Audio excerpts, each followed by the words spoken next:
পৃথিবীর সবচাইতে বড় আলেম, পৃথিবীর 700 কোটি মানুষের শ্রেষ্ঠ জ্ঞানী ব্যক্তি, আলেম ব্যক্তি, তার ভিতরে যদি আমার নবীর প্রেম না থাকে, তার ভিতরে যদি নবীর আদব না থাকে, আমি তাকে আমার পায়ের জুতার সুতলা মনে করি, এর বেশি মনে করতে পারি না।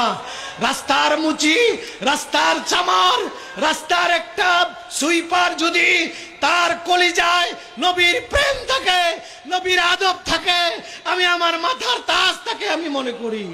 সুতরাং এর ঊর্ধ্বে আমি যেতে পারবো না।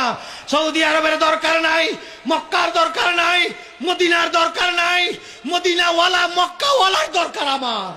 তার কাছে আমি থাকতে চাই। বেহেশতের দরকার নাই, জাহান্নাম থেকে বাঁচতে চাই না, আমি বাঁচতে চাই মরার পরে আমার কবর হবে আমার নবীর কদমের তলে।